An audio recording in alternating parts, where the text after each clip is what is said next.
Well, Laura, it certainly is an extraordinary time here in the United States. And if you want to have a peek into the short-term future for Australia, then you should look here because a lot of the mistakes and a lot of the successes that are happening here are, being passed on to Australia.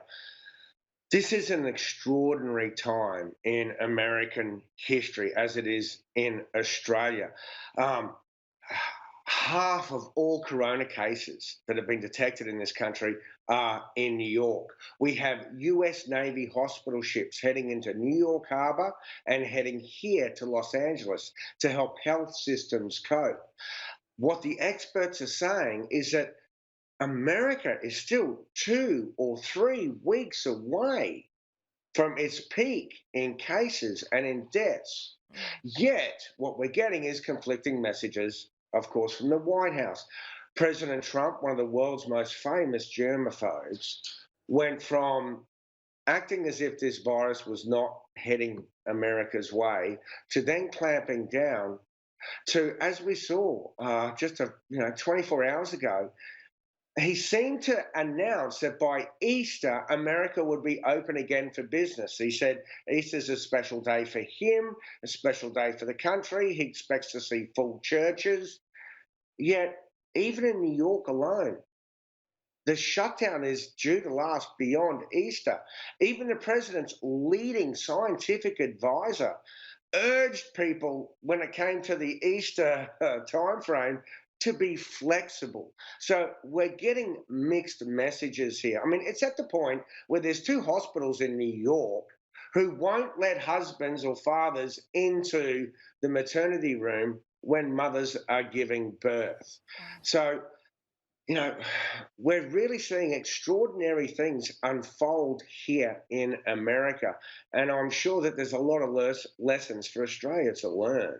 Yeah, I think there are as well, and we are moving towards incrementally towards a more strict lockdown. It is a different situation to the United States, but every country around the world is offering some kind of stimulus or support package to its citizens. $2 trillion in the United States, and there has been a bit of political argy-bargy over this. Extraordinary. Well, let me put it this way.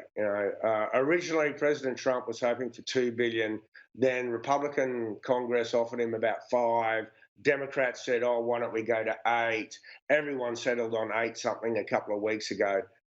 Now we're at $2 trillion, and as an expert here described it, this is not a stimulus package. This $2 trillion is just an emergency package. It's an emergency band aid. There was a Harvard economic expert. He said he wouldn't be surprised if the government ends up having to inject 5 trillion back into the economy just to keep it alive. But herein lies the great rub that we're seeing in Australia, that in America, that I'm not sure that we're seeing in Australia. It's the economy versus public health. Mm. Now, for example, and this one is a classic. There's a lieutenant governor in Texas who says people like him who are over 70 years of age will take care of ourselves. It should not be at the expense of the economy. In essence, he was saying older people are going to die, but at what point do we stop sacrificing the economy? Mm. President Trump said a similar thing, that America was not built to shut down and that this crisis should not destroy the economy. So there's a friction there that we're starting to see emerge in this country between taking care of the elderly and those who are most at risk and yet preserving this economy. Yet also, this is the world's greatest superpower. Yes, 2 Navy ships are being sent, one to Los Angeles, one to New York.